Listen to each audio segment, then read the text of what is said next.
va passer la parole à Yves. Yves, qui représente Radionomie et qui représente quelque chose de totalement différent. Vous vous dites, il y a un gâteau publicitaire pour l'instant que se partagent en gros les chaînes de télé traditionnelles, les chaînes à péage, les radios traditionnelles, les radios musicales, les radios publiques. Et vous arrivez en vous disant, le gâteau, il m'intéresse quand même et il y a d'autres moyens de diffusion que la FM. Qu'est-ce que vous pouvez apporter, sachant que vous n'avez pas encore trouvé, si les radios traditionnelles n'ont pas encore trouvé leur modèle économique, vous non plus. Combien de temps vous pouvez tenir? Qu'est-ce que vous pouvez apporter au marché aujourd'hui? Je trouve que commencer en disant on a d'abord vu le gâteau, c'est pas vraiment ça la genèse du projet. C'est qu'on a observé un petit peu les médias et on a vu que les blogs ont révolutionné l'édition, que il y en a de moins en moins des blogs. Des gens comme YouTube et Dailymotion ont révolutionné un petit peu la consommation de vidéos qui auparavant se faisait par la télévision. Et il y a un média qui avait échappé à ça, c'était la radio, qui était resté très monolithique. Et on remarquait aussi une tendance chez les gens qui est l'envie de self-expression, de s'exprimer, c'est ce qui les a guidés à créer leur blog, etc. Et là-dedans, il y a des choses qui sont absolument jamais visitées, mais il y a des blogs qui ont émergé, qui sont vraiment suivis. Il y a des choses, il y a vraiment eu de beaux projets qui ont éclos. Et on s'est dit, pourquoi ne pas donner aux gens la possibilité de créer leur propre radio. Donc, qu'est-ce qui vous différencie aujourd'hui de services Internet comme Last.fm, comme Deezer, services qui ont pignon sur rue? C'est tout à fait autre chose. C'est une consommation de musique à la demande. J'ai envie d'écouter Madonna tel morceau, eh bien je vais sur Deezer, je l'écoute. Donc c'est autre chose. C'est de la musique à la demande. Nous, depuis tous les gens ici dans la salle ont écouté la radio, eh bien ils peuvent maintenant retrouver un autre type de radio, une plus grande variété de radios. C'est ce phénomène qu'on appelle de la longue traîne. Amazon.com, par exemple, a remarqué que oui, on peut faire du business en vendant des livres et un certain nombre de titres, peut-être quelques milliers de titres, et effectivement, on peut gagner de l'argent. Mais grâce à Internet, ils ont pu mettre des livres qui parfois n'étaient achetés qu'une fois tous les 3 mois.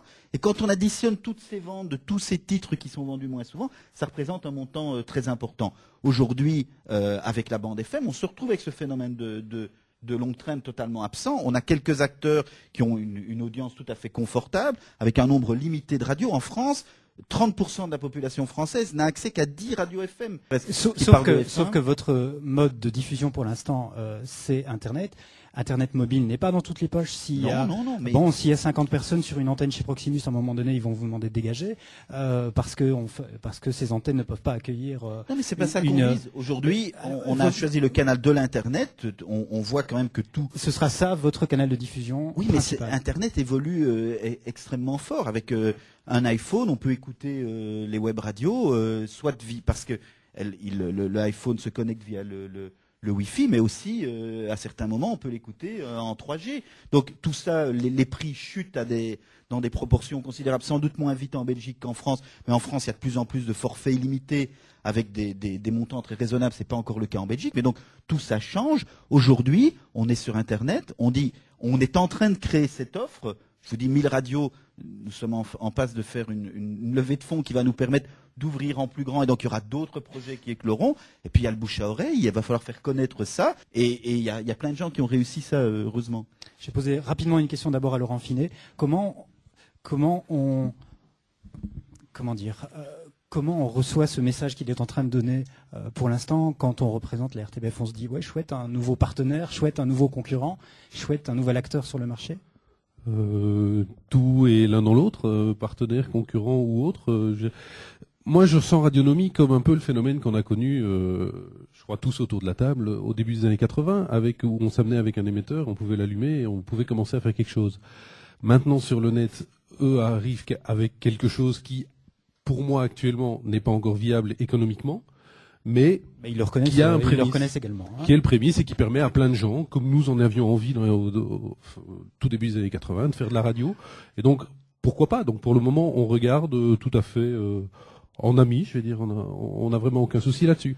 Par contre, il y a un problème sur le web. Et pour moi, c'est fondamental. Il y a un problème bloquant, surtout en Belgique. Yves le disait tout à l'heure, en France, les gens ont des forfaits. En Belgique, on n'a pas de forfait. Le coût de l'Internet coûte très cher. Donc volonté politique, on est volonté là, politique ou autre, ou du marché des fournisseurs Internet qui ne veulent pas fournir des débits limités ou des choses comme ça. Mais écouter une web radio sur de la 3G aujourd'hui, c'est de la folie furieuse. et même alors, dans un sens pour l'auditeur, et aussi, il faut voir les choses comme elles sont, pour le producteur ou la radio. Quand on allume un émetteur, qu'on ait 1 ou 1 million de personnes qui nous écoutent, tout va bien. Sur Internet, si j'ai 1 million de personnes, ça commence à coûter vachement cher. C'est actuellement, pour le moment, c'est impayable.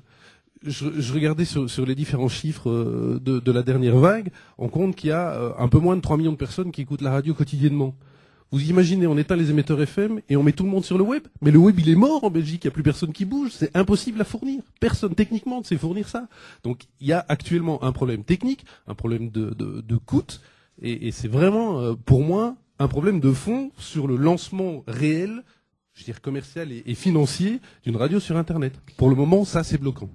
Avant de passer juste là-dessus rapidement, parce qu'on va passer aux questions. Depuis qu'on a créé le business plan, le coût de la bande passante a diminué d'un facteur de 4, quoi. Donc c'est vraiment la bande passante coûte de moins en moins cher. Donc ça, franchement, je pense que c'est un problème qui va pas durer 10 ans.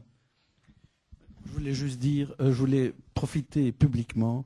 Je voulais remercier Yves et toute l'équipe de Radionomie d'avoir déringardisé la radio.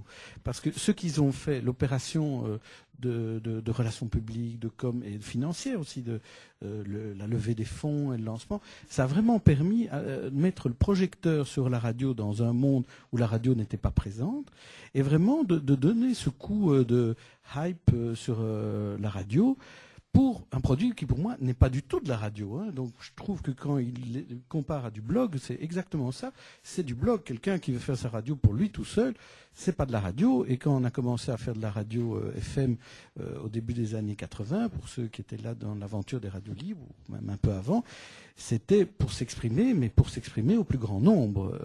Donc, il y avait quand même une envie de transmettre quelque chose. Ici, c'est plutôt du nombrilisme, mais qui peut effectivement, si on a beaucoup, ça fait beaucoup de nombril et ça peut effectivement être une part de marché publicitaire et c'est en ce sens-là qu'ils sont concurrents. Mais vraiment, moi je dis merci Yves d'avoir donné ce côté un peu sexy à la radio avec Radionomie alors que ce n'est pas de la radio.